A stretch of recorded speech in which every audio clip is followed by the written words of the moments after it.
Hi everyone, this is the Focus Spender, and today I'm going to be talking to you about the best and simplest way to organize your bank accounts. But first, if you're new to my channel, I would love for you to subscribe.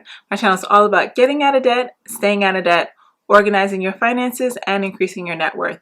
And if you'd like to follow me on social media, you can find me at Focus Spender on Facebook, Instagram, and Twitter. Now let's get started. So like I said, I'm going to be talking to you about the easy way you can organize your bank account. And this video is for anyone who is constantly overdrafting on their checking account because they're forgetting about bills they have on auto pay or just bills that they've forgotten that they've actually paid.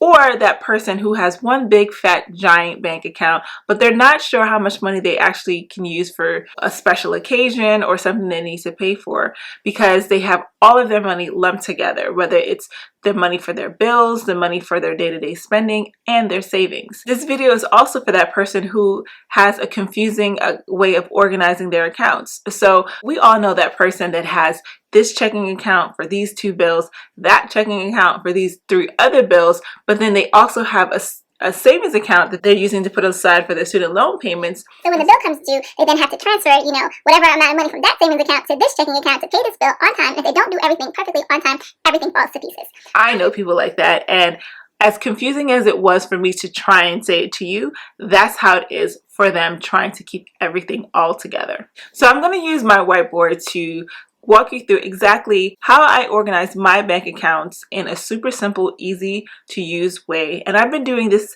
for years and I've had no issues. At the end, I'm also going to share with you a free resource that you can use to organize your bank accounts. And no comments on my handwriting or if the board leans a little because, it's a cheap board and I also have bad handwriting. Okay, so for a really long time, I was like the average person. On payday, I would get payday,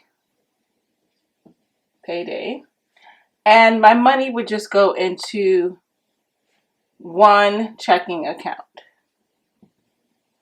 And so from this one checking account, all of my bills were paid. Anything I needed to buy, whether it was clothes, groceries, whatever, was in this checking account.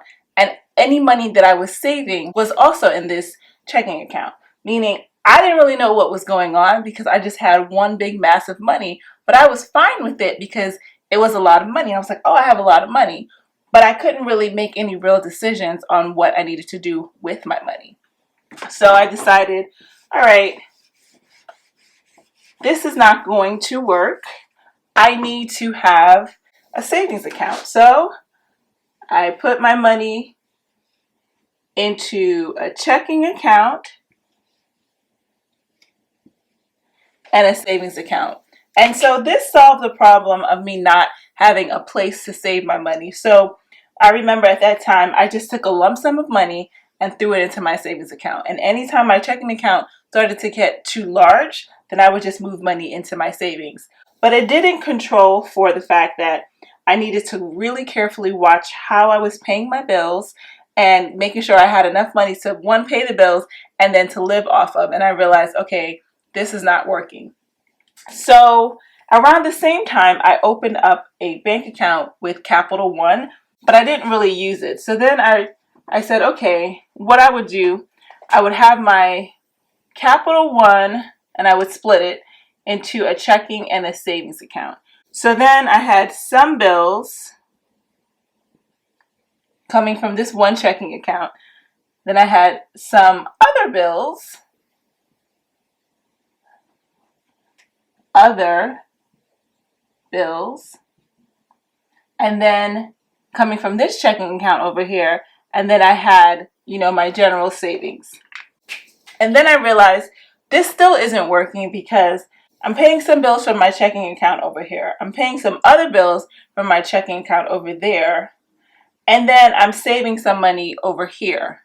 But I still don't know what's going on because I'm mixing the bills up too much. So that's when I realized I needed to just dedicate one checking account for bills, one checking account, which is my regular debit card, for regular spending, and then a home for my savings for saving. And so what I ended up doing, was creating multiple savings accounts under my Capital One. So here I have money that I save for vacations. I have my emergency fund. Oh, that's an F. I have money I set aside for clothes. I have money I set aside for just general savings. So now you can clearly see what it is your payday flow could look like.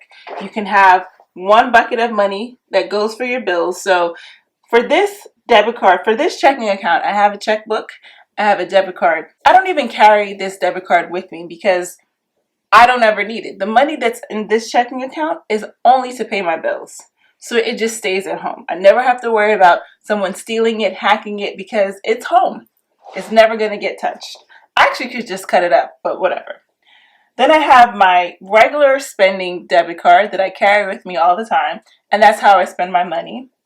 And then these two are linked together, so then I have my checking and my savings account linked together, but the money that's going to my savings is clearly always delineated for whatever it is that I need to be saving for. I do know some people who have an additional checking account and they use that checking account just for groceries, because for many people, especially people with children, groceries and food can be your largest expense. So they decided they wanted to have a separate account just for spending on food, and that way they never have to worry about it touching their bill money, touching their regular spending money, or touching their savings. So there you have it. That is my payday workflow. What I'm going to do is I'm going to leave a PDF of a document that you can download and use to create your own workflow. The way you can do it so that you never have to worry about whether or not you have enough money in your checking accounts to pay your bills is add up all of your regular expenses that you pay on a recurring basis, your rent, your mortgage, your car insurance, your whatever you have, add that all up, and then determine how much you need to transfer into your checking account for your bills on payday so that you always have enough money to fund that account. So there you have it, my best and super simple way to organize your bank accounts. I hope you enjoyed this video. Be sure to click like, click share with your friends, leave a comment or question below, and leave any tips you have on organizing your bank accounts below. Thank you. I'll see you next time. Bye-bye.